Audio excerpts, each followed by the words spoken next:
help you. Mm-hmm. And 9 times out of 10, they're going to give you a description that's just going to go way over your head because they're so knowledgeable in it. But that was Yeah. some of the beauty of it, where you could put in, I don't know, like you could put in 2 years worth of learning how to PvP, and you're still going to have a lot more to learn. There's still going to be loads of things that you need to get better at. With master modes, it's so It feels like it shallow. shrank. It feels like it shrank. But Like what you could do before versus what you can do now. It feels like all those skills that people had learned on how to control their flight, how to control their movements, control angles, control pushing in, pushing out, pushing through, all of that stuff. Keeping distance, all of that stuff. It seems like that entire skill block just shrank an incredible amount. yeah, I mean, there are some nuances to it, but it's a lot like we're saying, it's a lot more shallow. So once you've kind of figured that out, it's just kind of okay, that's it then. Whereas with the old model, there was always, and I mean always, something else to learn. I So saw. go Sorry, ahead. Go ahead. Go ahead. I was just going to say, I was in the PAX Discord one day. I noticed a guy called Seven from Liberty Reapers. He was fighting Oh, I one know of who he the is. yeah, very good pilot. Absolute insane. He was fighting one of our guys just because, like, even if you're not in the same org, people are still going to help you get better, which is another thing I love about the PvP community. And I'm watching this dude fight, and I'm like, I'm blown away. I'm like, holy shit! Like, I knew the PvP was fun, but I didn't know you could do this in it. And this is stuff that you could only do if you've basically kind of like mastered the flight model. Hmm. But it's still pretty accessible because they can just be like, oh, so all you have to do in this situation is this. And they'll help you work through it. And then at the end of that session, whether it's like an hour or 2 hours or whatever, you're going to come away as a better pilot. You're going to go, oh, I've got a few things here that I need to learn. And you watch back on the footage, you listen to everything that was said, and it reiterates everything that you've just been taught. Mhm. And then, you get even better. Yeah. And I do want to state that I do have faith in Yogi. I'm hearing rumors that he's gone out to get his pilot's license. I don't know if this is true because he wants to get it right. And even Yogi's saying like Master Mode is not where he is right now. So I got a lot of faith in Yogi.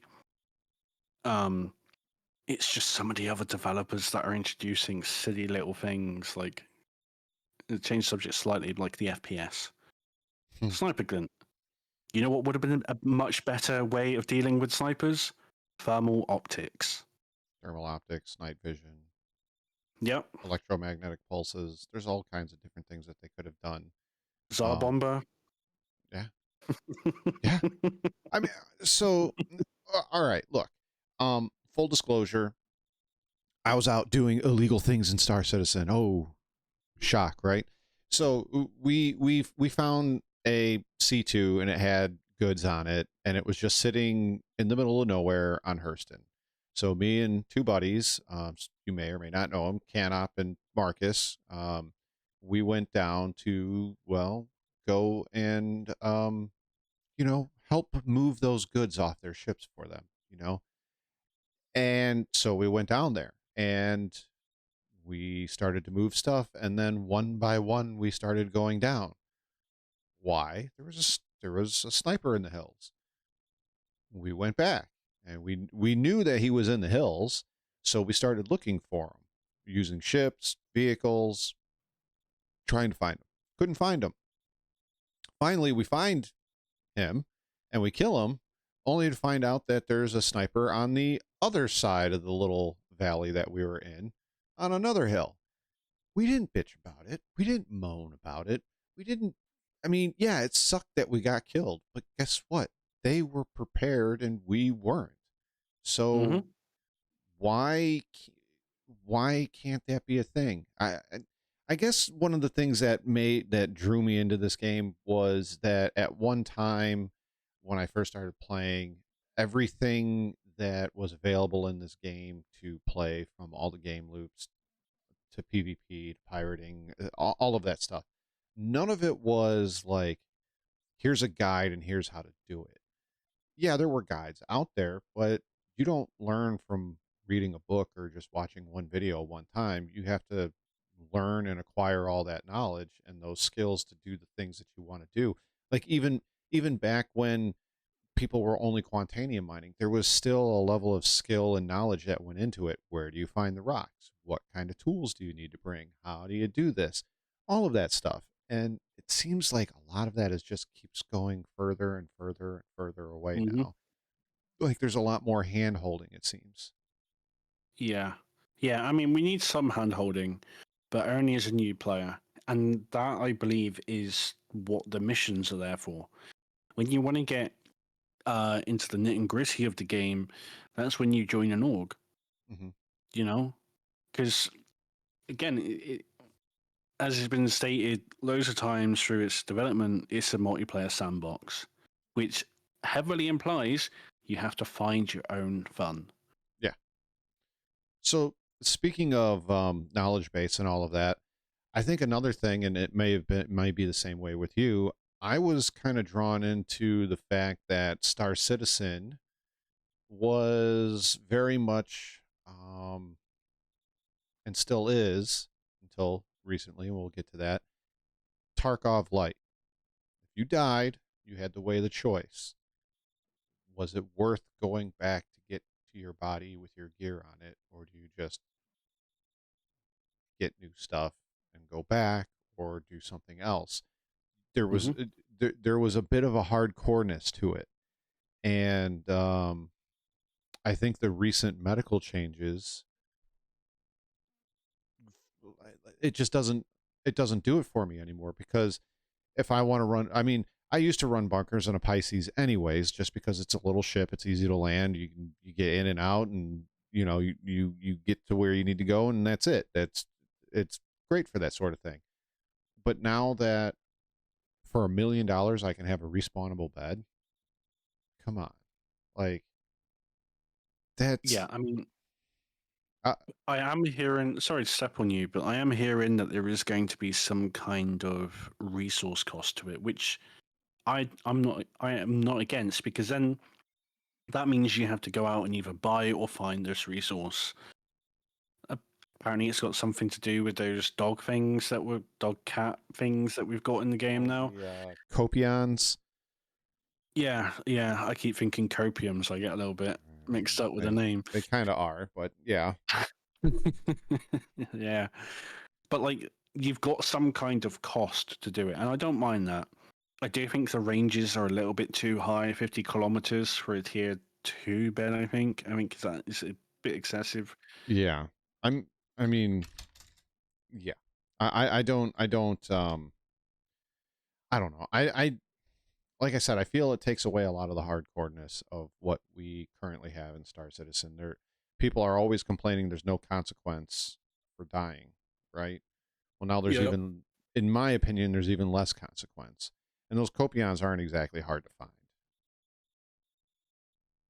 Yeah, I mean, this kind of takes us into grey zone because it's got a very good way of dealing with this. And you've got one chance to get your body back. And in some of those moments where it's like, I'm going to do a bit of a naked run, but on the way, I have to pick up a weapon just because there's going to, obviously, I've just been killed. There's going to be someone near my body. Right. So you've got this intense rush of, I guess, adrenaline or excitement. And it's like, am I going to get my stuff back? Oh no, yes. And you have loads of moments, and I think you've heard it where I've just like said random noises because I'm like panicking and stuff, trying to get my stuff back. Yeah. Yeah. It's so fun. There's nothing like, and Star Citizen used to do it for me. It doesn't really anymore, and this is not my video. It's not my story, I should say. It's not my story. It's your story. But when you hear that snap hiss of a round going over your head in gray zone Oh, I while love. you're naked with a knife in your hand, trying to find your body, ooh, what a Oh rush, yeah. Oh yes. It's so much fun. right? It's great. Or you don't even know they're there, right? They haven't talked, they haven't shot at you, and you poke your head out. Where's my body at? Oh, it's right over there. And all of a sudden, the glass on the car that you're sitting next to just starts getting pounded. Mm-hmm. Oh, God, so much fun. Oh yeah, yeah. The amount of times that I've had it where even when I've been kitted up and I'm like assaulting a place, I've heard like the crack or the whip or snap, whatever you want to call it, and then I just seen the round just land right next to me. I'm like, oh shit, I have to move position now because if I stay here, I'm gonna get domed. Mm-hmm. And it's like, whereas a Star Citizen, you don't even get that. It's just of, oh, I've been hit. I don't even know where I've been hit. Because the medical gameplay is just not there yet. There's no, like we were saying about the snipers. If there was a way for like us to hear the round or whatever, like maybe there is. I haven't done FPS stuff in Star Citizen for a while because That's it's been just so forever. bland. Yeah. And you just get hit out of nowhere, and it's like, oh, that must be a sniper because I've been hit one time. It's done a fair bit of damage, and now I'm going to go and do some counter sniper stuff, which you could learn in any other game, especially like Armor or whatever. If you join a Milsim org, like it gives you reason to like again going into the learning. It adds that skill, that learning curve to it, because then it's like, oh, I have to go learn a new skill now. It's Yeah. not just some arcade shooter, but they are going down this arcade type shooter, and it's a real shame because we're seeing a lot of old backers, and like I didn't even count myself. I've only been in 2 years. Like I'm still a new backer, really. But I'm seeing a lot of old backers, and they're like, I'm going to install the game after an Invictus because I just want to go in, have a look around at Polaris, and then uninstall. And I it's such a shame because they've alienated the people that, like, without these people, we wouldn't even have Star Citizen right now. These are the people that donated to the original Kickstarter. They've bought in for one reason and now they're getting something else. And a lot of these old backers, because they've had so much time, they put thousands of dollars into the game. Yep. So you're just going, oh, thanks for the money. Fuck yourself. Well, go fuck yourself. Bye bye. And it's leaving. It's not only leaving a sour taste in a lot of people's mouths, but it's also destroying any chance of building trust with any new backers. But the backers can't see it yet because, as we said earlier, you look at the game through rose tinted glasses.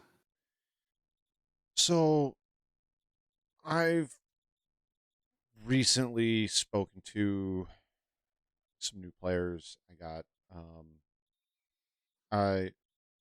I I maybe it's a fault of mine, but a lot of the original people that not only stream and make videos, they helped me out early on, and I'm still a small channel. Like I'm a drop in the pond of content creators that is Star Citizen.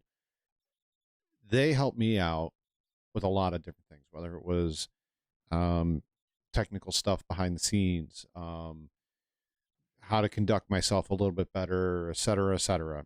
I have an extreme loyalty to a lot of those guys.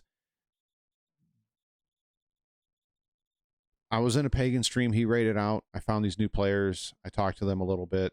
They said I was knowledgeable, so they invited me into their Discord. And what's funny is because they're new players and they're very thirsty for Star Citizen information, they of course came to me asking me questions. And I feel like with them, they're nice guys. They really are. But I feel like the Grinch stealing their Christmas from them when they come up to Yes. me and they're like, "Hey, blah blah blah blah blah, this thing." And they said it's coming, and it's like, yeah, they said that was coming in 2016. I'm sorry. Oh, blah blah blah blah blah. This thing, it worked up Pyro next until year. right, or like, well, it worked up until this patch. Well, that was like a year ago. Yeah. When's it coming back? I don't know. Have they said anything? No. Why? I don't know. And I kind of don't like that feeling but like like you were saying, they have rose tinted glasses, like, and until the I don't know what the word is that I want to use, until I guess the lenses crack a little bit, they're not going to go out looking for that sort of thing. Mm-hmm. So Yep. Yep. And it's such a shame because I absolutely love this game. And so do you. This is why we're still talking about it. This is why we're being critical of it. But I don't want to be critical of the game. I want to be like, yeah, jump into the game. You're going to have so much fun. Yes, there's a couple little issues, but what game doesn't? right. You know, whereas there's not a little amount of issues for Star Citizen right now. It's a lot of issues. And I think a lot of this is that they're trying to bring in systems that aren't ready yet. Do you think Like, this is a symptom of um they've gotten so used to getting away with tier 0 everything that it's here's a tier 0 thing and we'll just fix it as it goes? Is that, do you think that's kind of a symptom of that? yeah, I think they should have just brought in, like, again, gonna compare it to Grey Zone. They've brought in something that's functional, it works, you get like a good amount of gameplay out of it. But they're also saying this is going to be different, this is going to be added, this is going to be, they're being transparent. And yes, CRG are very transparent when you compare them to other developers, but at least be like, I don't know, for example, like they could technically release the game as a PvP game, and all you can do is fly around, go to ships, and go to planets and stuff like this. But I think they need to focus on the core gameplay, so trading, mining, combat in its criminal and bounty hunting forms. I think salvage as well is kind of like a bit of like something that could wait. It's not really necessary, and so you've got these core gameplay loops that they can then fully flesh out, and then through bigger updates they can then add in over time. But what it seems like they're doing is they're just trying to fill up the game as much as possible in its tier 0 form, and you'd be like, oh well, we'll just focus on this later on. And it's like, traders can't do trading because the 30k is like, yes, we've got server protection, server recovery now, but this is what, 14 years in, something like that, 13, 14 years in. Like, this is stuff that could have been in a while back. And I just think that they're not prioritizing things as good as well as they could be. Since we're kind of bouncing back and forth, especially since 323 has kind of been um, controversial to a lot of people. Well, you know how it is. Newer backers love it. Older backers are like, meh, bah humbug, or the stuff that they were waiting for, like the personal hangars, the cargo missions, the freight elevators, etc., got put on hold. All that stuff, right? So I guess it's a divisive patch right now.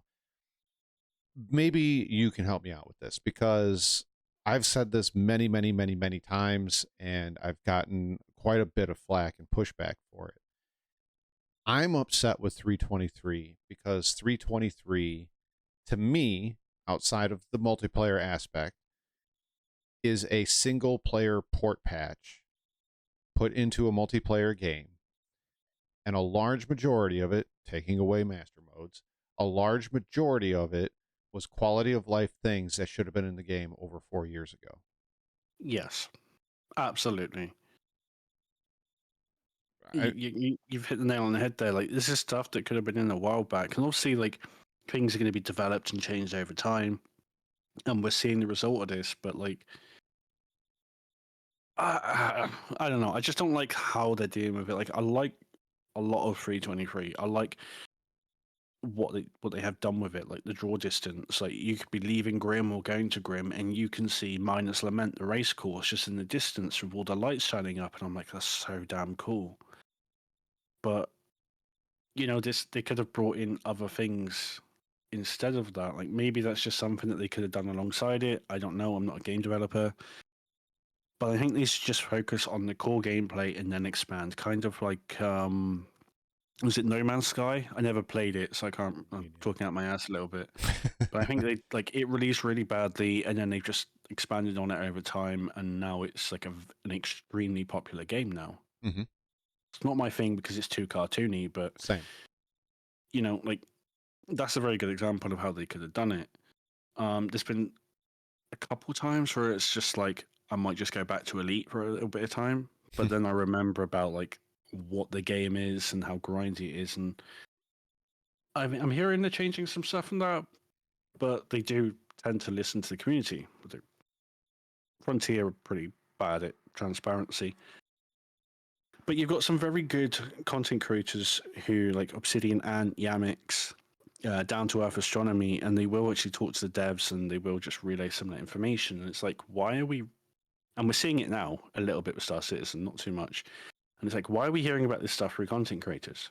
I want to hear it from CIG or Frontier or any other developer, right? Mm-hmm. So, So speaking of content creators, and we kind of went way astray. sorry. No. It was both of us. Honestly, it was both of us. It was both of us. There was a third point of contention in that video, right? The content creator program. Mm-hmm. How do you feel about that? I think games do need a content creator program. I think there should be a lot more transparency and visibility when it comes to that. I know that one of the conditions that these creators give out the ships is that they state that it's CIG giving them the ships, but a lot of them don't. They might say it once in the blue moon, but they don't. Now, how I would prefer to do or them to do a content creator program, kind of like Tarkov, where they'll add in little items that don't mean anything. So, like, you could pick up, like, I don't know, a Veritas pick or someone's big red beard, or I think Pestelli's got like one of them cult mask things. Yeah, I think it is. And it's like little things that don't impact the gameplay in any way, but it's a little recognition for creators. And it's regardless of how those creators are on the fence, whether they're more critical or they're very shitty, for lack of a better word, they still get that kind of recognition. Because at the end of the day, and the marketing team know this very fucking well, that controversy is the best form of promotion. Yeah. Wild tangent, for example, look at Andrew Tate. You know, you have someone saying all this random stuff, and then you have people then talking about, oh, I hate that guy or I love that guy, you know? Mm-hmm. That creates conversation. And then you'll have people overhearing it. And going back to Star Citizen, the creator program, with how they're doing it, is there's been someone that we both are friendly with who reached out to someone and they were told that their community isn't positive enough. Why should it matter how positive or negative the community is? The fact that you've got people talking about your game is increasing the promotion of said game. Like whether like good or bad. You've got conversations going on. And what you'll find when you really look at the psychology of it is that the people that are most critical about stuff are the ones that are most engaged. They've got more love for it than anyone else. Like someone who's only singing the game's praises. You're only like you're not fully in love with the game at that point. If you can criticize something, in my mind, you're in like the top percent of how much you care about something, right? Yeah. You know, it's why relationships have a lot of arguments. It's because you care about one another. You know? Exactly. I was just going to bring that up. I was going to say, when you first start dating somebody, you don't want to have the fights. You don't want to point out the little flaws that kind of irk you a little bit. But then as the relationship grows and you care for each other and all of that stuff, and you see somebody doing something a little, I don't know, I mean, a little self-destructive, you point it out and you say, hey, maybe it would be better if you did it this way. And like you said, you're showing that you care about that person. I love Star Citizen. For me, it hurts. I don't want to sound like some sort of crybaby puss or anything like that, but it actually hurts me figuratively when I double click on the launcher and it downloads, and then I see that launch button there. And with how I feel about the game right now, I end up just closing the launcher. Mm-hmm. Like I open it up, I look at it, I see the launch button, and then I end up sitting there for a minute, 2 minutes, and I go, you know what? No, just no. And I close it. And it sucks because I don't know, it's not even the money.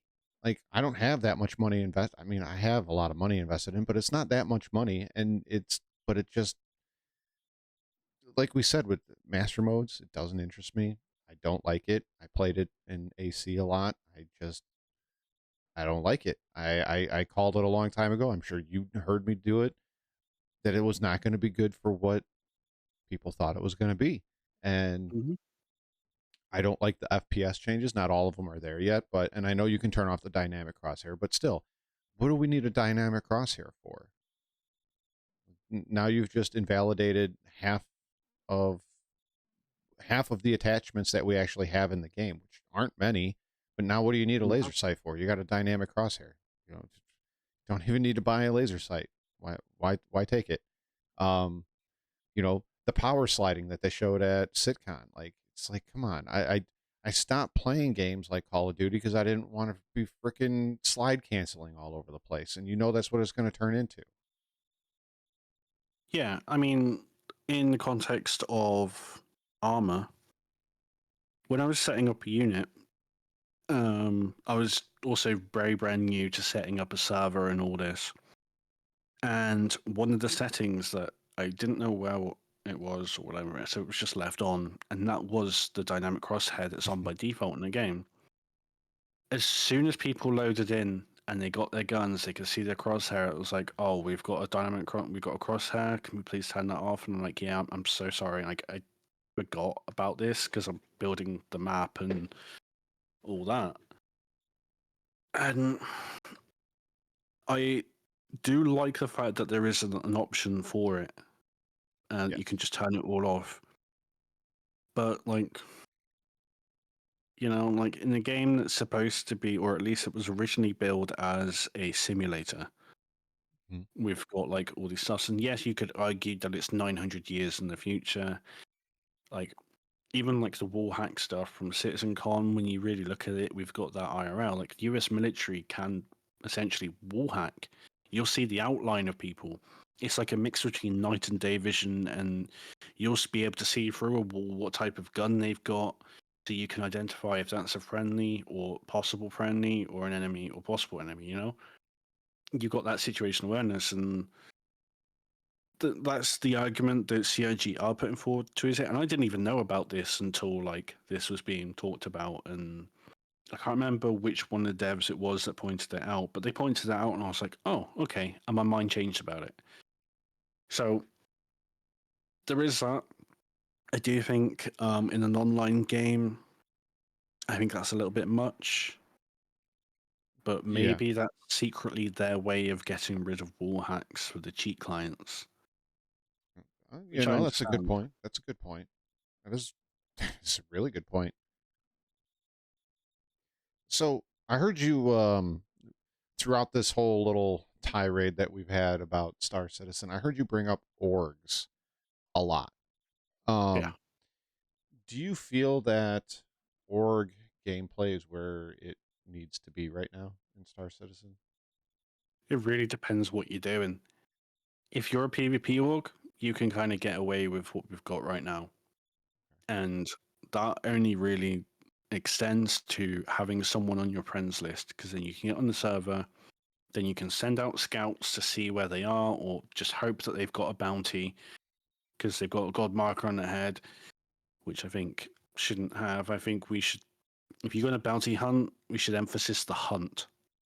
Yeah. That's where the gameplay is. It's not the kill, it's the hunt. And we're seeing it with some creators like there's I think he's a brand new creator, but Lofty, he's making some really fucking good bounty hunting videos. And they're a lot of fun to watch. And I'll go in his comments and call him a griefer. And he's like, "Why are you calling me a griefer?" And I'm just like, I'm just memeing. I'm just memeing because you're doing PvP. But I think what CIG should prioritize is Org 2.0. We should have in-game systems that enable or highlight what org you're in if you want to show that. Mhm. So that would enable org battles. Like I'm thinking of it like a PvP perspective, but that would enable org wars and stuff like that to be a lot smoother. You know, I think there was a system in Eve where you could pay a set amount of money for an org war, and then you could go like in a high security area, and you could kill them without any recourse. You know, it's like fair game, I believe. Like, don't quote me on that. I didn't play Eve. It's just what I'm hearing from Eve players. You know, and from my conversations with Eve players, the community are exactly the same in Eve as they are here. Oh yeah. Insane. Oh yeah. Absolutely insane. Yeah, there's definitely a level of insanity with some of the Star Citizen community, that's for sure. Some. Okay, I was trying to be a little polite. I'm British. You know what we're like. Oh, I'm aware of what you're like, Carl. I'm aware. Folks, if you want to know the real Carl, get Gray Zone, jump in a game with him. You'll Oh find out yes. who the real Carl is real fast. Oh yeah. I mean, I don't hide what I'm like online. I don't put on a facade or No, anything like no, that. I don't believe in it. But like for some people, especially if they've got like confidence issues, I think that's very good. Like I heard that Beyonce, the Beyonce is like the famous person that we know of, is a character. She's yeah. apparently like completely opposite, like if like IRL or whatever, you know. And that's a very good way of kind of like suppressing that fear of whatever it is. You see it a lot with VTubers. It Mhm. enables them to put on that mask. And if that's what you want to do, go for it. It's just for me. What you see is what you get, and I know how that's fucking cringy and all that, but like, you know, I don't pretend to be something that I'm not. I'm not an actor. I, I I value honesty more. That's just me. Yeah, yeah, That's just me. yeah. I mean, like you said, it's just you. It's we've all got our own preferences of people.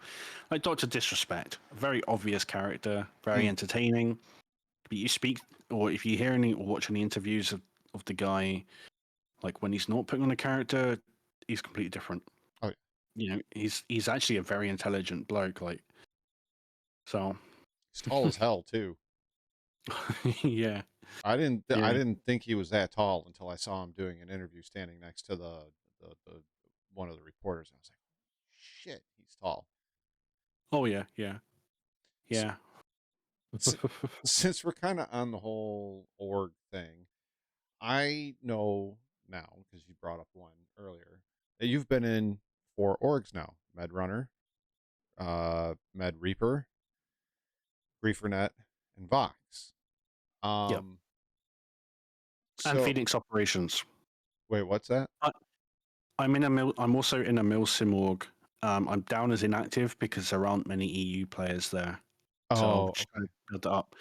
But that's where I get a lot of my well, I say a lot, but that's where like I would focus on the Atmo combat. You know, World War II dogfighting type fights is how I picture the Atmo fights. But yeah, just want to put that one in there. Okay. Okay. So, since everybody kind of knows all about the Med Runner thing, I just found out about Med Reaper. We may have had that conversation before, but um, and but really, the once again the most famous and infamous one of them all in Star Citizen is Griefernet. I'm not asking for an expose on them or anything. I'm not asking for a Carl drama video, but is there anything that you could say about like what GrieferNet is and what they're all about without spilling all of the beans? So Griefernet are not pirates; they are terrorists. And as soon as the community realized that they are the bad guy of Star Citizen, just how you've got, like, I guess, Tuscan Raiders, you've got, I think it's the Reavers or something from Firefly, Mm-hmm. you know, you've got them in Star Trek as well. Like, in all these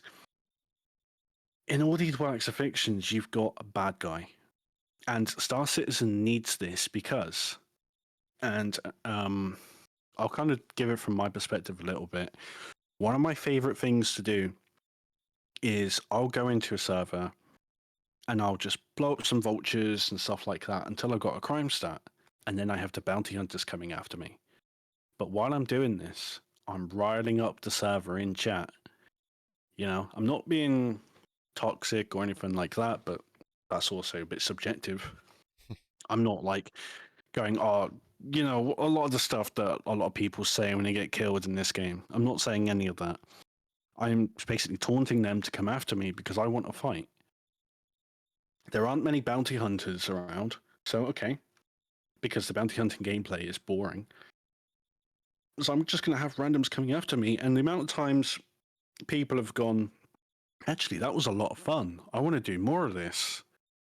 And that's been their introduction to PvP. You know? So, but with grief and that, so if anyone's clued into EVE Online, there was an organization in there called Goonswarm. Now, the leader, Matini, he was infamous for, I think he logged into the game once, and that was just to build his character.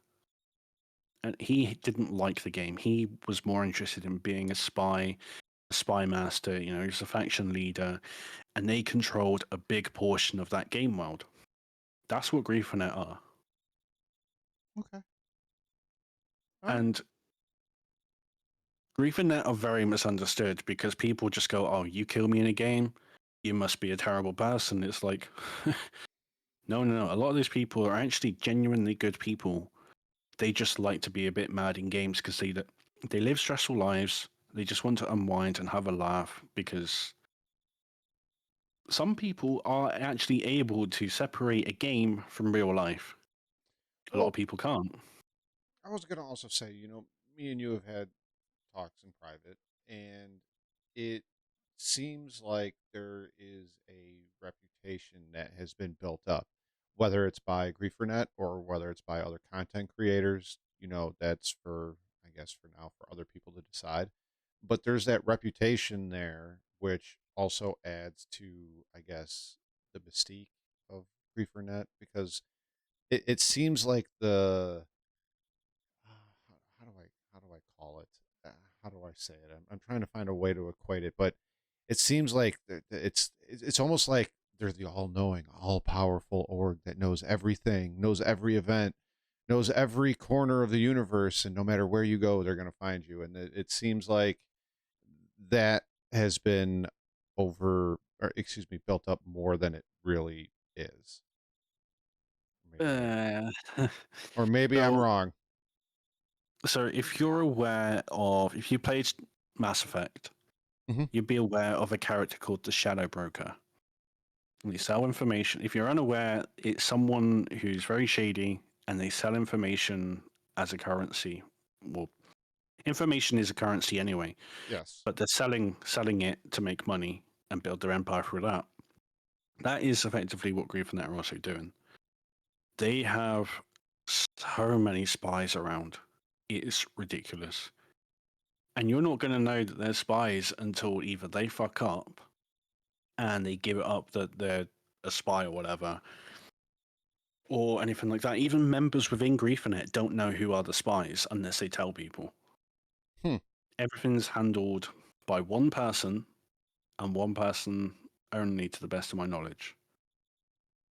But what we don't realize, or what a lot of people don't realize, is pretty much every org is doing this if they're inclined on the PvP.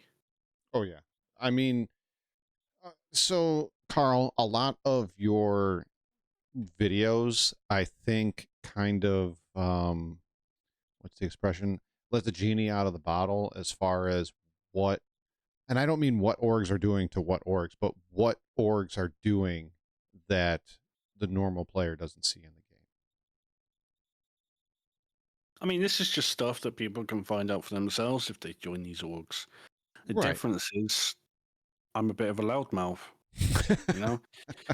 But at the same time, it's done out of love for the game because as we saw with like Medrunner, who were effectively bullying their own members, you know, it goes into what I was saying in that first Medrunner video, is that you got to keep people to account.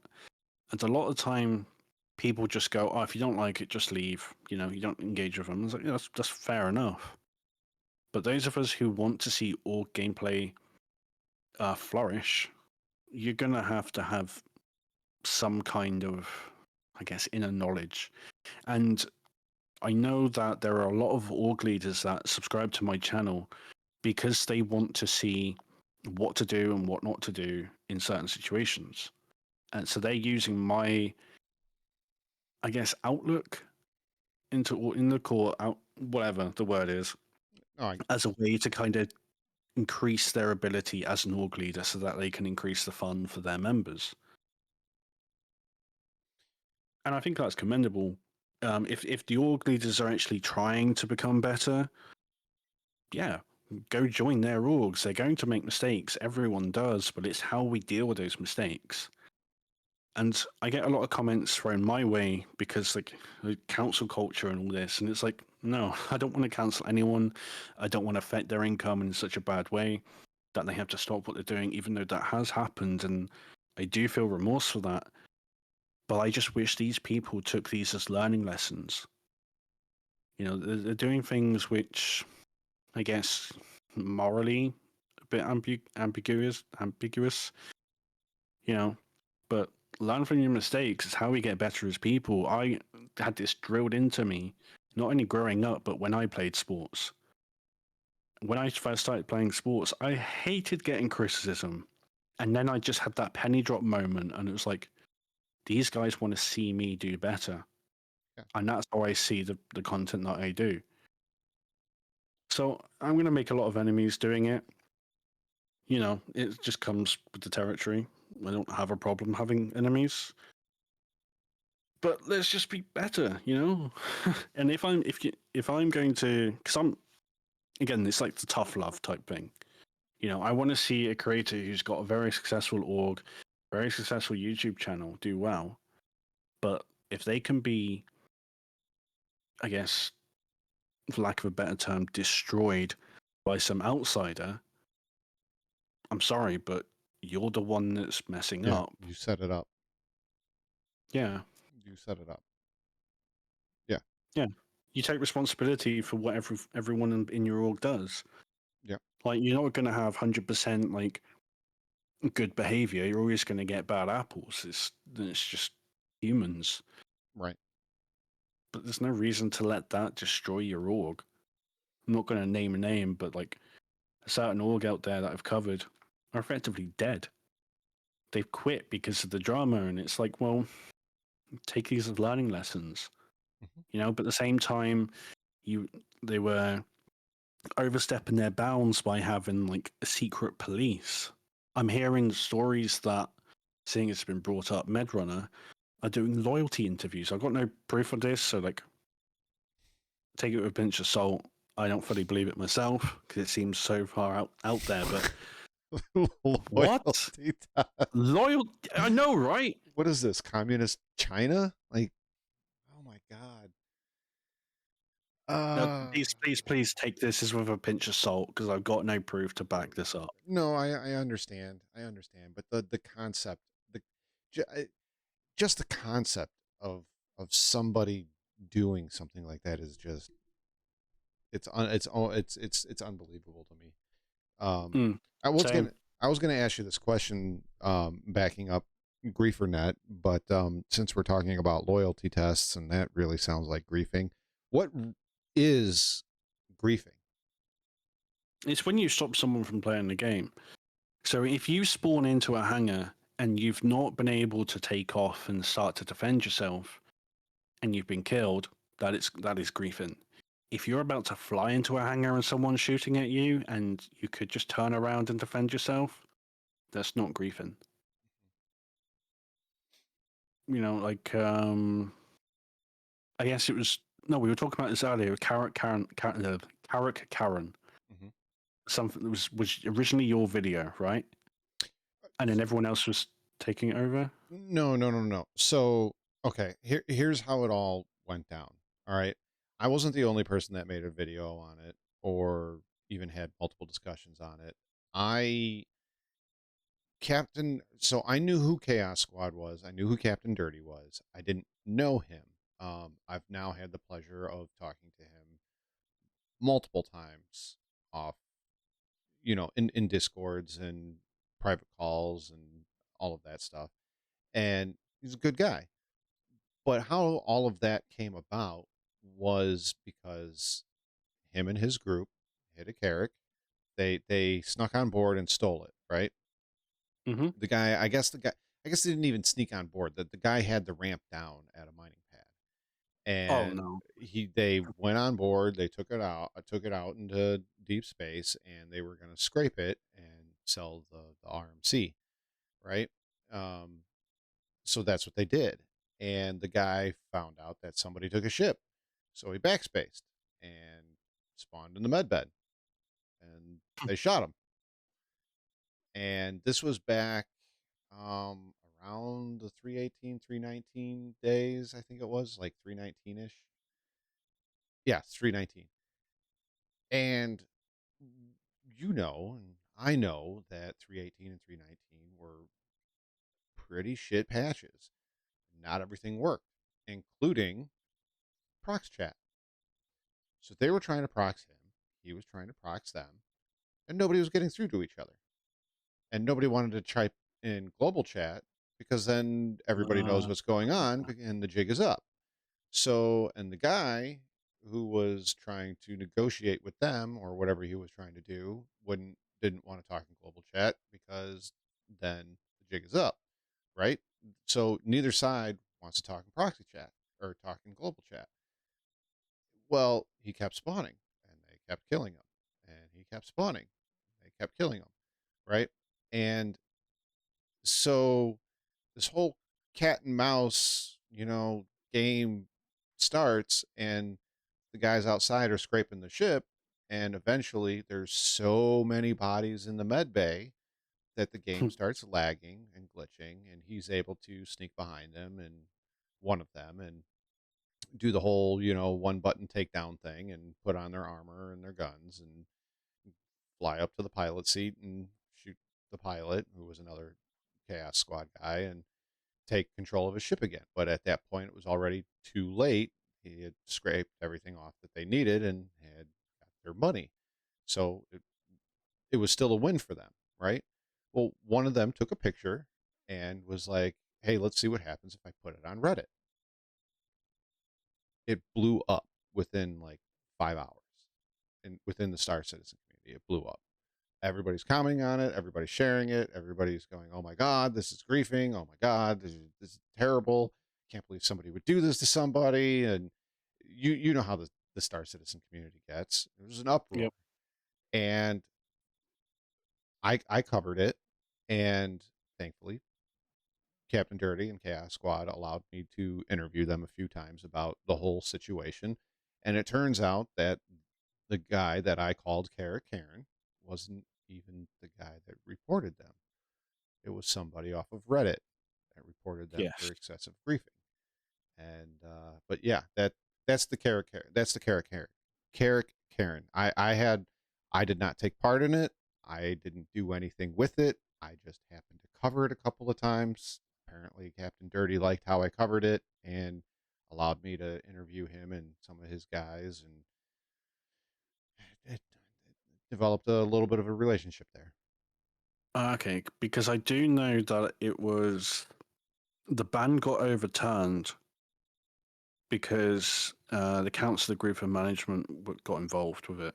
Someone reached out to them, and they were basically acting as a, I guess, liaison or like representative for whoever got banned, and they got overturned because when you're posting stuff onto Reddit like that, it's very easy to be like, oh, this is griefing. Yeah. But when you know the story behind it, like you've just described, it's like, okay, this is a bit of a grey area, but it's not griefing. Yeah. And I heard that the guy who kept getting killed, he thought it was all funny. Like there was no animosity, it was all good times, and and Yeah. there's been times where similar ones where we've pirated someone we've boarded them and we've taken them to Klesher and dropped them through the hole. Or I know my org leader, Arcane Asylum, he'll he'll kidnap two people, take them to the pit at Kudra Ore, and make them fight, and whoever wins gets like 1,000,000 credits. Like it's hilarious, and they always come back and they enjoy it because it's gameplay that they never would have expected to have, and then it opens up whole new opportunities for them in the future. It's like, okay, there's a bit of PvP or piracy. I want to do this now. Yeah, I mean that's eh, I've told you the story before, and I'll tell it again on here real quick. How I got hooked into Star Citizen, um, PvP piracy stuff was it was back in at a time when we would just run missions. We wanted to be left alone. We didn't want anybody to mess with us. Somebody went and was already in one of our bunkers when we accepted the mission, and they were killing the people and looting the stuff. And me and my friend are like, well, this is kind of BS. They're taking all the stuff that we got. Well, we camped them out and killed them as they came out of the bunker, and they came back 5 or 6 times. And there's this whole, little FPS battle on the ground, and then ships got brought in, and we stole a ship, and then there was, a lot of evasion and flying around the planet multiple times trying to lose all these ships chasing my friend, and an emergency pickup and all this other stuff. And then we got away with a ship and a box full of extra goodies, and that adrenaline rush and dopamine hit of we just killed a whole bunch of guys, made it out of there scot free, and we won. And it turned into more than that. And as you said, I've it's no secret, I do a lot of piracy when I play, and I can't tell you how many times people have reached out to me and said, "Hey, I'd like to do what you do," or "Hey, I've never been pirated before. That was really cool," or "Hey, I've heard you guys exist, but we never actually ran into you," or "Hey, I can't believe you guys boarded and we fought back and we actually got a couple of you guys before we went down," and Mhm. people get addicted to that feeling. And Oh yeah. I I I enjoy sharing that with people. But for every one of those people that reach back out and say that sort of thing, it's at least 100 others that tell you to go and die of butt cancer. So I don't Oh, know. I've I've had that before where we did like we needed money. So we did 100% so-called legitimate piracy. We set up the Mantis and we just waited for people. Some of the messages we got was like we had just done something very rude to their mothers. Right? Like, and it's like, this is legitimate. Like, if you're going to act like that, you need to actually take a step back and learn the game because this is 100% intended. And there was no like cheesing of anything. It was literally just we did exactly what Chaos Squad or Mongol Squad would do, hmm I, I and they've received similar messages. I got I got accused actually last night of griefing and getting my jollies off on making other players suffer because of so for a while, at the end of one of the patches recently, not 322.1 or 2 or 3 or whatever it was on before we went to 3.23, but it slowed down. It always slows down when we know a new patch is coming out. There's Mhm. less people trading and hauling and all of that stuff. So, we need money. We still want to expand our fleet, and other players were joining us and doing what we were doing. If there's no haulers and there's no people scraping, and people are just flying around from point A to point B doing God knows what, we were shooting down C2s and cats and reclaimers that were empty. And we would have our reclaimer come in and scoop it up and then go and sell it because it's good money. You get 2 or 3 C2s or one reclaimer, you're sitting on a couple million. Yep. And I said that, and I was in somebody's stream, and I said that, and they're like, "No, that's griefing," You're just getting your jollies off for making somebody feel bad, and it's like, no, it's intended gameplay. And I said, and you're telling me I'm playing the game wrong, but I said, if you really want to play the game the right way and you're doing missions, why aren't you and your friends going out and doing um um um PvE bounty missions? Two of you guys go in, take out the targets. If there's cargo on board, you have a team go on, take out take out the cargo, put it in one of your cargo ships, and then you have another team go in and scrape it all out. Now you just triple dipped into one mission. Yep. I'm not doing anything different. It just happens to be a player.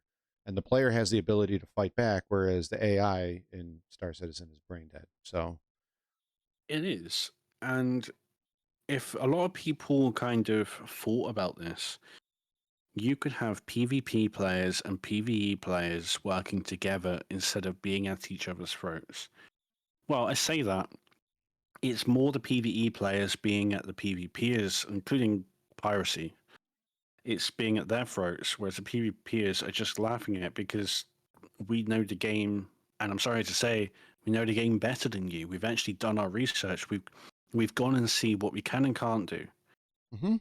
You know, Yeah. and you could have, for example, PvPers doing escort and close air protection on miners and salvagers, and like if any, and then salvagers have obviously got more gameplay if the people are coming in and people getting Right. blown up, and everyone can make money out of this, and Right. everyone could have fun working together rather than just wanting to report each other just because, like, It's so there's dumb. a lot of people. It is. There are so many people playing this game that should not really be playing this game. They need to go over to like Truck Simulator or something, honestly. Yeah. If that's the experience they want, they're playing the wrong game.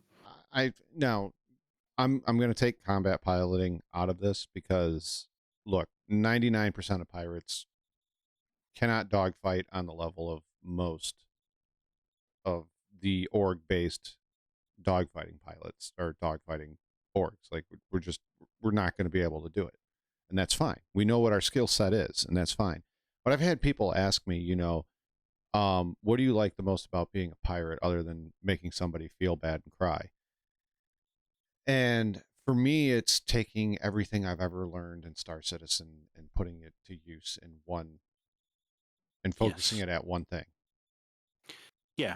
I mean, piracy has its own little. Piracy is not only an entryway into PvP, but it's got its own like skill set and Hmm. learning curve to it, because in you have to be relatively good at flying your ship and knowing how the ship handles. Like if you've got cutty blue and you know like there isn't a keybind for it, you have to fiddle around with knowing the right spot. Right. That sounds the state of the game. But then you have the FPS side of it, where you have to go clear the enemy ship out, or do whatever you want to them, whether that's in cap or just kill them outright and take their gear. But then you also need to be able to know how to run like the tractor beams so you can load up your ship and take them away. There's so many elements to piracy that a lot of people don't really seem to think about. Right. And You have to know where to sell, who has good yes, prices for illicit goods, hmm what are the major trade routes, what are the major salvaging areas. There's all kinds of stuff that goes into it. And I would just wish more people gave it a little bit more respect other than you're just out to make people cry. And that's it. And I also feel the same way about PvPers.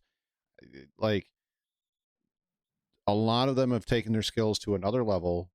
They have a crime stat. You as, um, Ace Bob #1 try to go out there after you did a handful of PvE bounty missions and think that you're going to go up against a player and do all right, and then you get your ass clobbered and you're crying in chat about whatever. It or somebody's looking to pick a fight, so they're sitting outside of Everest Harbor flying around shooting at people, and people, boo-hoo, they're shooting.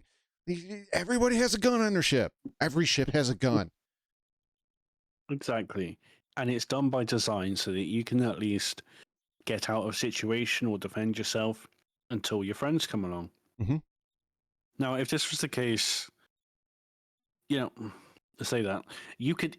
I saw a video clip yesterday of a group of a group of moles with all their mining lasers in. Like, I think it's like 3 of them in each one. Mm-hmm. Like they were all being used. And you know what they decided to do? They've done the Idris mission, and they've killed the Idris using mining lasers.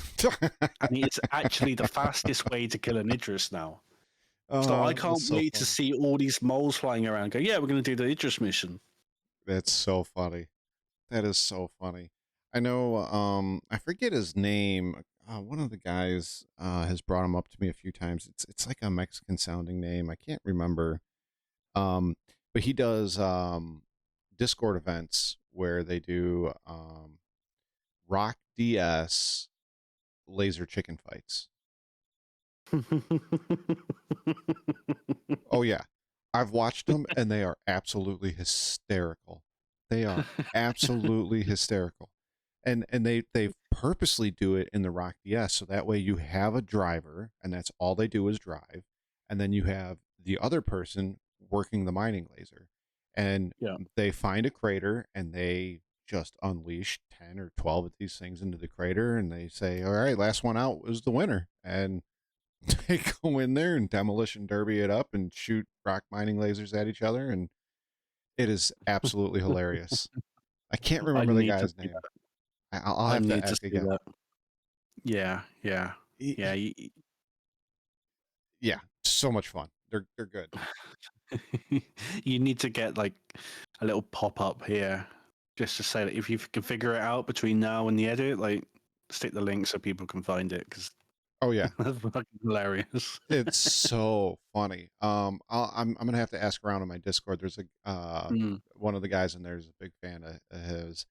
He's primarily an industrialist guy, and he plays a character when he streams. I'm not into that sort of thing, so I don't watch his streams. But whenever he's like, "Oh, so and so's doing Rock DS chicken fights," I'm like, "Hell yeah, I'm watching that." It's like watching those redneck boxing matches on YouTube or whatever.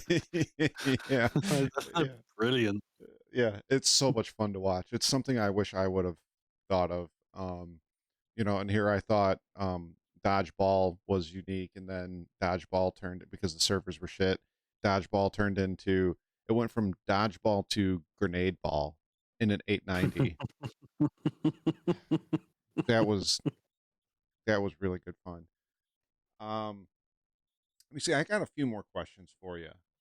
Um, yeah, we won't touch that. Griefing is a dead subject. I mean, it's not a dead subject. It's every 3 months it gets brought back up because Yeah, somebody does yeah, something in the game that nobody else thought of, and then it's griefing. yep. Um, so you're in PAX or Vox or I'm in whichever it Vox. is. So, but they're Vox is a feeder org to PAX. okay. So I'm pretty sure everybody's figured it out by now. But what is PAX/Vox? What is the org? What do they do? What are they all about?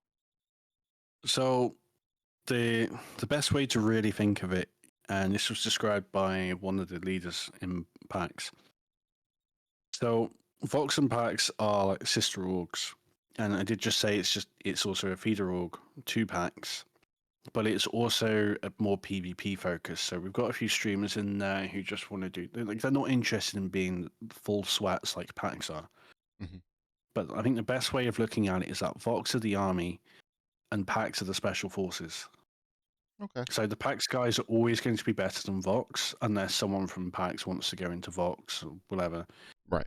But it also does act as like that feeder org. So if you're interested in joining PAX, then you have to go through Vox and then develop your skills through Vox. And then when you're ready and you've got a sponsor from PAX to like do your tests and stuff, you then start doing tests, and that's a lot more in depth. So from what I've been told, you'll get like graded on certain things, and you're told what you should work on. And basically, it's to get you to that baseline level of being a certified internet badass.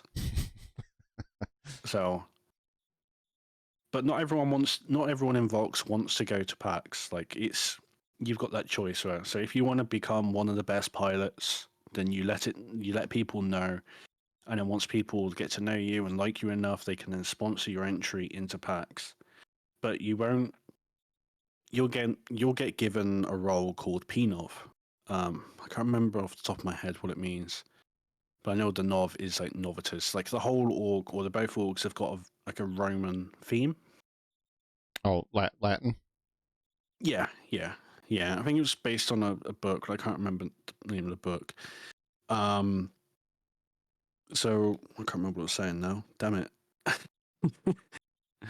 But primarily, Pax and Vox are like mercenaries, pirates, stuff like that. It's more the PvP focused, but there is still a need, and I don't speak for either org. I'm just a normal member. There is a need to do the more PvP stuff because we need money. We need to be able to expedite our ships if we've only got one or two of them and we're in a long fight. We need that support element to it. And some people, even though like they're impacts and they're at the certified internet badass level, they're probably still going to be more inclined towards doing like dropship stuff or piracy or everyone's got their preference on how they see themselves playing this game, right? But they're still going to be at least at that base level of combat proficiency. Mm-hmm. Now with Vox, we do have a bit of a test, but it's more to show that you know what you know what you're doing in a fight, just so you're not a liability. So it's a very good system. I like it. I wish more orgs did it because it eliminates so much hostility and animosity. And if there are arguments, then we know that we can just go, yeah, you know what, I did this wrong, you did this wrong, kind of, that kind of thing where we can be adults and we know that they're going to be adults about stuff. Fair enough. So you're not the leader of Vox? That's what I'm hearing? No. Oh. No. But you're No, still the leader. Like, you're still the leader it's the of only org I'm Medrunner. not the leader of. Oh, it's the Oh, only yeah, org yeah. you're not the leader of. Okay. Yeah. So Okay. I'm Cepha. I'm the CEO of Medrunner. I'm the CEO of Interstellar Trading Corporation. There might be a couple others that I'm the leader of, but I won't go into it. Okay. Alrighty. So let me see where I left off. Do you think you've up until recently you've been doing a lot more PvP? Do you think that PvP is important to it, or at least learn the basics for most of Star Citizen players out there? Every single Star Citizen player should have a basic understanding of PvP. Even if you don't intend to fight, you need to at least be able to know how to get out of a situation or keep yourself alive. Because at the drop of a hat, you could be in a fight. And you probably noticed that, like in other games, once things start to kick off, they fucking kick off. Like, you can go from just doing nothing to being in a full blown fight within a few minutes. Like, it's beautiful. Mm-hmm. So, everyone, like, even as I was talking about earlier when I was helping out my friend do Overdrive, I was able to just fly around this F8 and not get blown up. And he's just gotten bored. Like, that's a good way of keeping people distracted while they either bug out of the situation or they just continue doing what they're doing, knowing that someone's probably going to get bored and the fight ends. Yeah. So, Um, does Vox have many pirates in there? yeah, we do piracy all the time. Oh, interesting. How do you think we get our money? I was just wondering if there was a large contingency of pirates within Fox. I was just wondering. Well, we're PU focused, so we do anything that the PU allows us to do. Okay. It's just we prefer the PvP. But if we're going to do something that's more PvE focused, we're going to do it better than other orgs out there. So, you know how you said Griefernet as the bad guys. Hmm. And not to go down this road again too far, but like with piracy, I get told I'm the bad guy quite often. And I think for me, and I like the player interaction, I'm not gonna lie. And I like it when they fight back. I'm not saying like I'm some sort of weirdo or anything like that. I just think it's more fun when somebody shoots back at me instead of me boarding their Yep. ship and they're wearing tidy whities and a tractor beam. Yep. Um, but I think one of the things that I really like about being a pirate and Star Citizen is the fact that, look, I'm a dad, I'm a, a husband, I work hard all the time, all week long I'm working. So I think it's kind of cool to like turn on Star Citizen when I enjoy it, to have that virtual fantasy of being like I can do this and there's no consequence because it's not real life. But that's me. And then I get to be a bad That's guy. it. I get to be a bad guy. And one of the things that's always irked me is I'll see it every so often when the griefing thing gets brought up. I really don't want to go down this road again, but I see it when something like the Carrick thing gets brought up again, and they'll be like, "Oh yeah, we're all the good guys, and we're gonna hunt down the pirates and blah blah blah." I have never ever experienced that.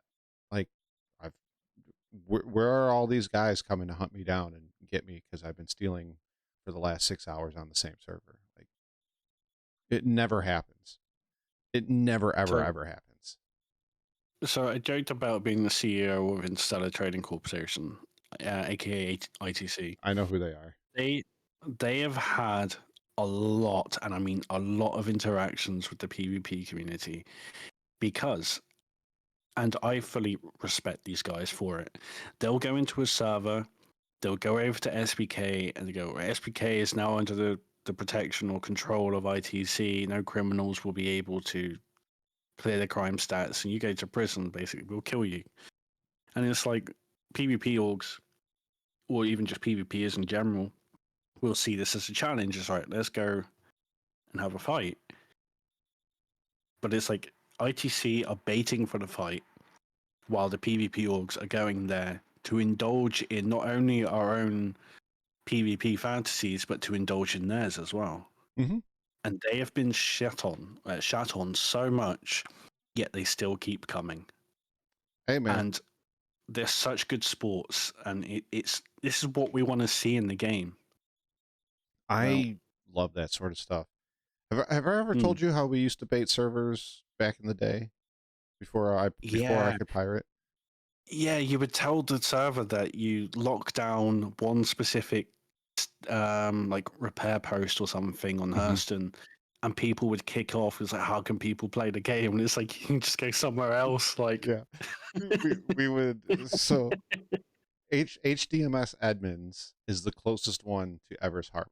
It's the closest one, and so that's where everybody's going to go get their ground vehicles, like their rocks and their Ursas and all of that stuff. So we would always pick that one, and plus it's in the center of the system, and there's a lot of traffic. We'd go down there and we'd set up shop, and then it was usually me. I don't know why it always had to be me, but it was always me. I would have to type in chat, and I would type in something in chat like Edmonds is under lockdown. If you wish to use the pads, pay 50K per use, or bring donuts, uh, or bring donuts. And yeah, it some nights it was boring. Other nights it'd be like you said, PvPers are in the server, and they're like, oh hell yeah, let's go get a fight. Let's go do it right now. And sometimes we'd win, sometimes we'd lose, and you know, it is what it is. yep, It is what it is.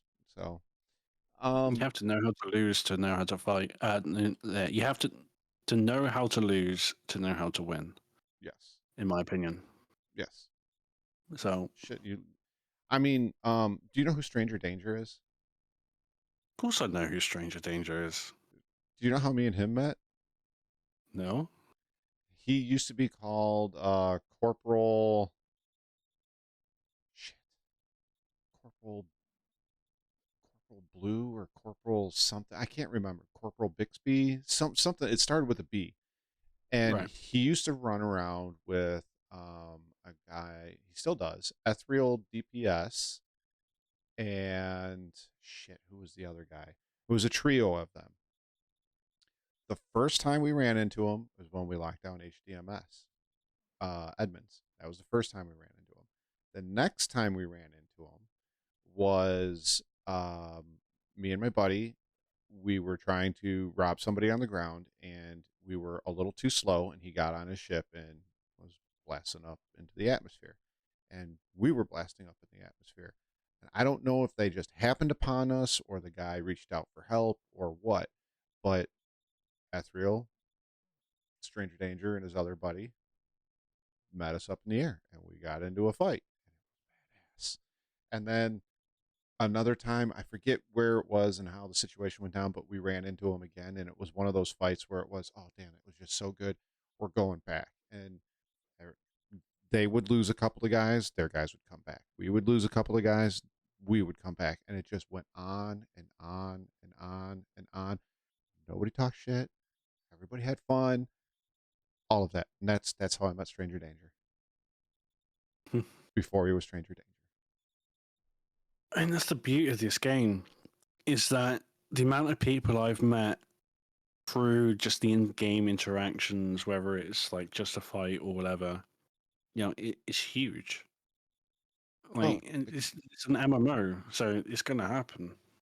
I But for some reason it always seems like the guys that I've met in Star Citizen and have hung out with the most are usually the ones that either I was trying to perpetrate violence on them or they were trying to perpetrate violence on me, and something cool happened or it was just so much fun. We're like, oh, hey, what Discords are you in? yeah, Just yeah, go enjoy them. So, absolutely. I mean, I don't know. I think it's a good time. I think PvP doesn't have to be this scary thing where you die and you lose your stuff. There's a lot of friendly people out there. There's a lot of really friendly people out there. Mhm. Um, you've met a bunch, I'm sure, doing the things that you do. I've met a bunch doing the things that I do, and you don't have to be scared of PvP at all. It's not a bad thing to get involved with. It doesn't make you a murder hobo. It doesn't make you a griefer. It doesn't. It's a game, dude. It's a game. Play against other Oh yeah, players. yeah. There was a thing a few months ago where this guy put in chat, "How do I get into?" I think it was the Covalex over Daymar. It was like, "How do I get into the station?" They said it in global chat. I'm like, I'm going to teach this guy a bit of a lesson. Never give up your location like that. So I was only like one jump away. So I immediately went over there. I killed him because he was still in his ship and he was complaining. And I was like, there's another ship right next to you. If you go there, you can just use that to get away. Like I left it alone on purpose. And I think he ended up just backspacing.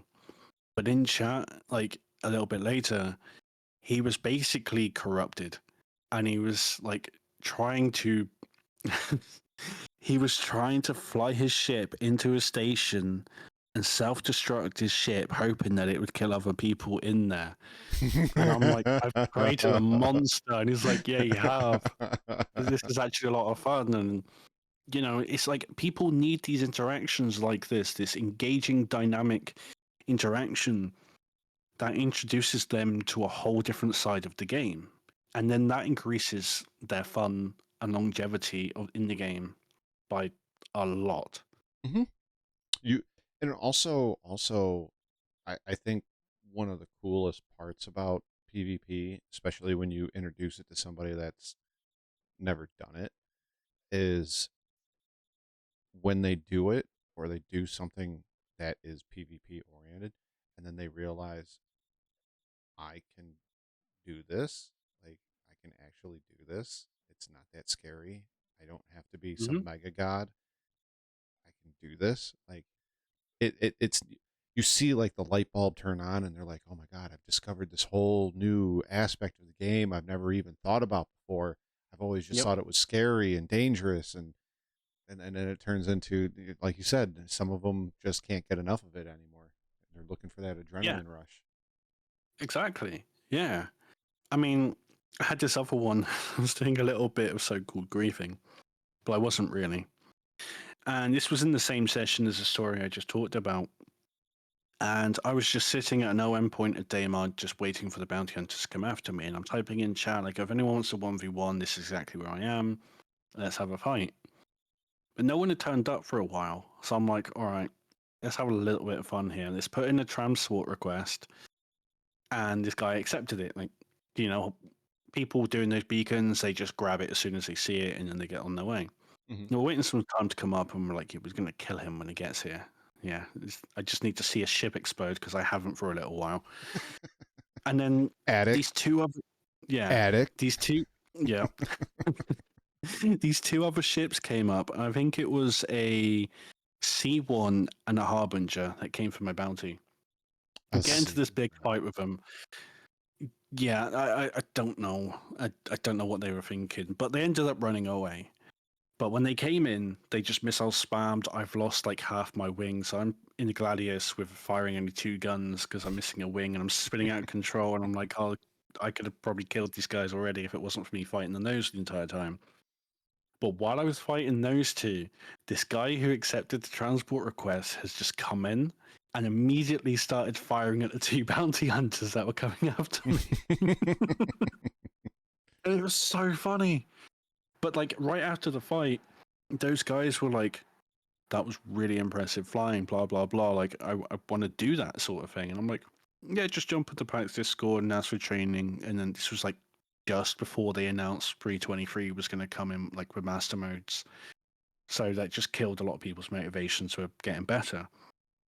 And it's, again, these interactions that open people up to a completely different side of the game. And that's the beauty of this game is that you can go into it thinking, oh, I just want to be a trader.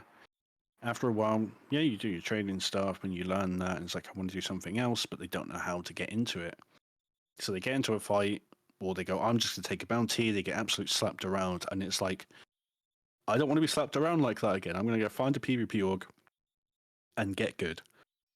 And if you don't even need to put in a ton of time into or at least going into the last flight model, you didn't need to put in a lot of time. You could literally just play it for half an hour with a buddy in Arena Commander, and you just figure out the flight model, or you just approach a PvP org and you schedule a time for a training. Mm-hmm.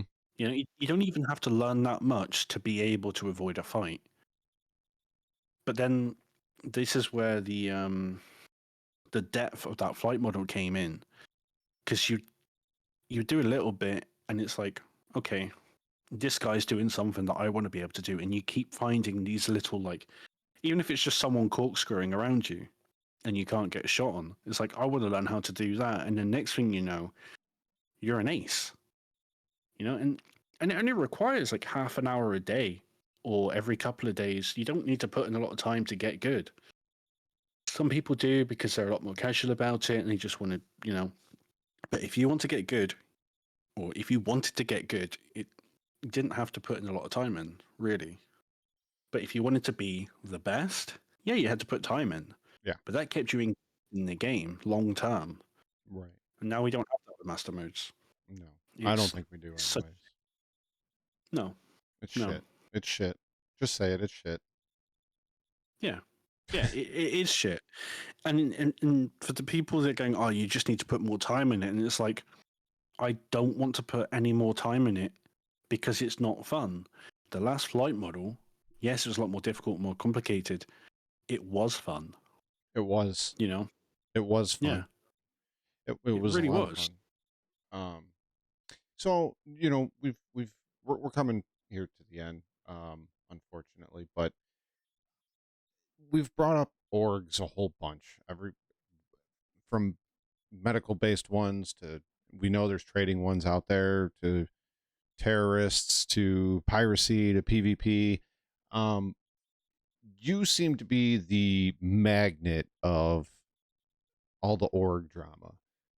How would you vet an org, any org? how would you vet them if you were a player and you were like, I want to do X thing in Star Citizen and I want to join an org that does it? How would you go about vetting out that org? So I would again go into how Vox and PAX do it, where you have to vibe check, you have to spend a certain amount of hours in a voice chat just so you can kind of get to know people. You then get given your prospect tag. You then have to spend more time in voice chat, and you have to obviously show some kind of determination for like wanting to do PvP and getting better and stuff. To get your full membership. Mm-hmm. And it's a bit brought out because even just to get your prospect tag, it's like minimum of 3 nights or something. It doesn't have to be well, it's a set amount of hours, but like you can just have that over as Right. much time as you want, really. So it's I think a lot of the problem, and Medrunner had this problem, is that they were just allowing anyone, and then they would deal with the problems when it was in, which not the. I can see why people would want to get members into their org, but you need to find the right people that's fit for the people that are inside your org for you to flourish, because you can't have like all this animosity and bullying and stuff going on if you want your org to succeed. You know, you need to realize that people aren't perfect and that there's going to be mess ups and all this. But it's like clash of personality is the biggest problem. You need to find people that suit your personality and your org. Like, and not everyone's going to get along all the time, but it mitigates a lot of issues. So what you're saying is if I'm a new, not even just a new player, but I'm looking to get into an org, and I would obviously be the new person in that org, even if they don't do stuff that's set up like Vox or PAX. What you're saying is don't allow yourself to be married to that org just because you join that org. Even Yes. do just a vibe check with yourself and the immediate people that you're playing with, and if you don't vibe, you don't vibe, and move on.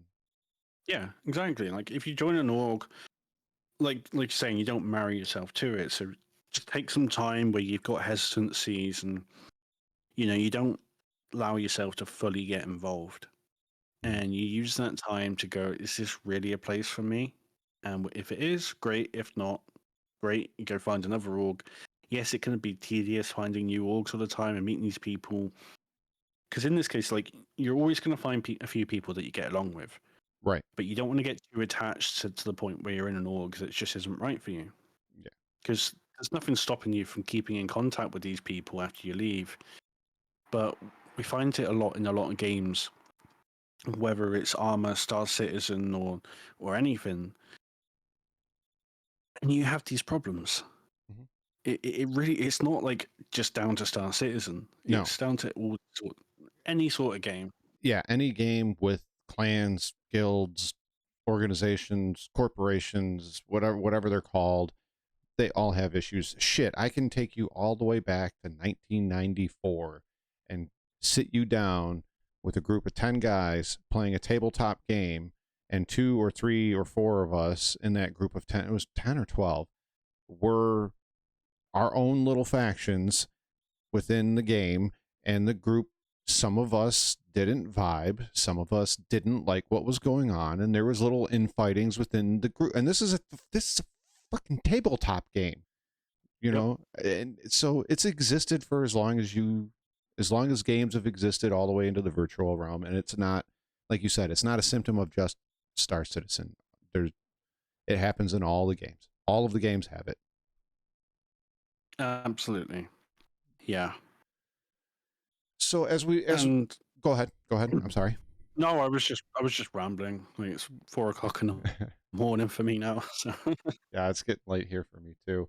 I gotta get up in like 4 hours. oh no. No, it's fine. It's fine. I have the day off tomorrow. Okay. So Okay. we're good. We're good. Um, I'll make this the last one, and you can keep it as long or as short as you want. Okay. You've done a lot of content creation for Star Citizen, whether it's guides on how to low fly to shorts showing off your skills, um, you know, being the writer, director, and producer of some of the best damn soap operas I've watched in a space game. Um, how do you, or has it gotten to you? How do you fight this? 'Cause a lot of people, I know a lot of people get it, content creator burnout. You know, whether it's a main game or the style that you do or whatever. Do you have Star Citizen content creator burnout, or did you ever feel it, or what? I wouldn't say I've got burnout because I'll make a video when I feel inspired to do so. Like the low fly, I'll just be listening to some music that's got the vibe, and it's like I want to do some low flying right now. A lot of the drama stuff, it kind of gets just dropped on my lap.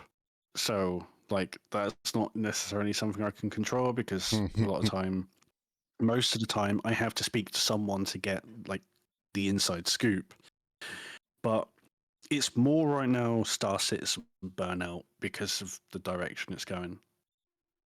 And that was my little thing yesterday where I'm going to be taking a little bit of a break from Star Citizen. I might just log in to do a little bit of low flying here and there. But for the most part, like I've got no motivation to learn PvP right now because it's in such a sorry state. I'm also going to let the other guys and Vox and Pax kind of figure it out, and then I'll just learn from them when it's a little bit more smoothed out. And because what we're seeing in Master Mode right now isn't final; it's going to be changed. So I don't mind taking a bit of time because I do plan on playing this game for a long time. Yeah.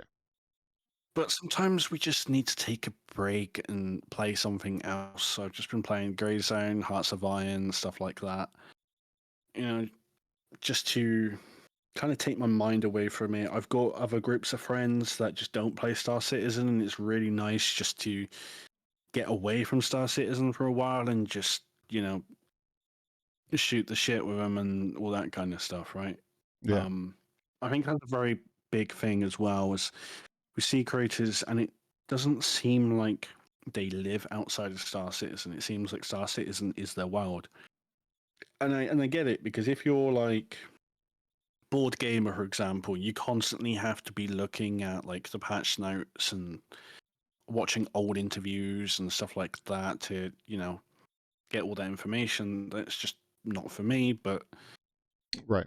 I feel for that guy. Like, he must live Star Citizen. I just hope he's got other avenues of what he does. And if he doesn't have burnout, I'll be very impressed, honestly, because he's been doing this a very long time. He's been doing it like 10 years, hasn't he? Or 8 years? Something like that. Yeah, I know he's. Or I've heard that he's one of the very earliest backers, maybe. Yeah. I don't know. I'm I hearing know that from someone else, but I know Mike's been doing his thing for 8 going on 9 years now. So he's been around a while. I have a lot of respect for him, Mike, that is. There's a lot of people that don't like yeah, him. yeah. There's a lot of people that don't agree with him, and that's fine. I mean, we're all on our opinions and stuff, but I really respect the amount of work that he's put into doing what he does. And as you said, he's not always doing Star Citizen. He allows himself those breaks. So, as I said, I Yeah. have a lot of respect for him. I'm very happy that Mike is getting, like, he's gone full time and he's getting the sponsorships. Like, I'm so happy for that dude. Yeah, he's yeah, I have a lot of respect for him. He's a good dude. Yeah. A lot of people don't like him, but hey, it is what it is. You ain't gonna like everybody. People are allowed to have different opinions. As soon as people realize that, their life's going to be a lot less stressful. Like, and it's important to listen to other opinions and other ideas, because that increases our own like outlook and we learn more. And I've said stuff in videos that it's been wrong, and then it's like, oh, so actually, like, someone's corrected me, and it's like, oh, thanks for letting me know. I now don't. I've got one less thing to look like a complete tit about. Don't be afraid to show mistakes or make mistakes and admit that you've making mistakes. People are going to respect you a lot more if you go, you know what, I was wrong. Hold my hands Yeah. up, you know? Yep. That's the adult thing. I mean, look, if we were all right all the time, this place would be so boring. Yeah, this is like it's kind of like my unofficial saying. The world would be a very boring place if everyone had the same opinions. Yeah. I would not want to live in that world. No, me neither. Me neither. So is there any parting words you'd like to give the viewers? Yeah, if you don't subscribe to Scarred Citizen, I'll force feed you beans on toast. Of course you would say that. Of course you would say that. Beans on toast is amazing, mate. I don't know why you won't complain.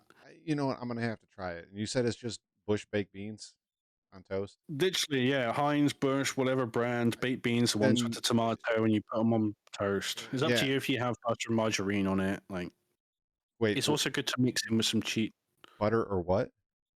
margarine. It's like a fake butter type thing. It's made with I don't know the All ingredients. right, I think it's more like here comes oil or another something. American versus Brit thing. We call it margarine here. Margarine. Mar- That's an interesting way to call yeah, it. yeah.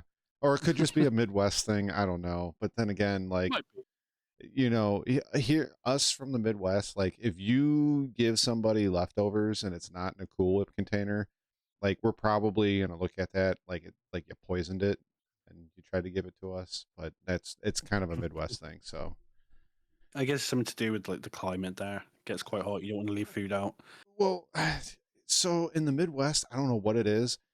Everybody collects Cool Whip tubs and like Country Crock. They're like a brownish greenish tub of butter, and people put leftovers in them. They wash them out and they put leftovers in them. Like that's and even though you have nice Tupperware, like the almost always the best leftovers go in the Cool Whip container or the Country Crock containers. It's just I don't know. It's a Midwest thing. What can I say? I guess it's like in the UK where fish and chips would used to come in newspaper wrappings. Wrappings? Yeah, Like pages of newspapers. It was all ramped up, and it was something in the ink that made it all nicer or something. I don't know. I But remember seeing that in old movies that would be based in the UK. The fish and chips wrapped up in yep. newspaper. Yeah, yeah. Um, anyways, off fish and chips and beans and toast. I'm Um, hungry. yeah. Everybody, make sure if you haven't, check out Carl at where you're at again. I'm on Twitter and YouTube, all with the same name. All the same name. All right, I'll make sure to put that up there for everybody. Thank you. Carl, it's been an honor. Thank you so much for spending your time with me. It's always good. Always good to chat to you, dude. All right. Everybody watching, this is where we're going to end it. So, everybody, have a great day. So long. Thanks for all the fish. Bye. And we'll see you next time.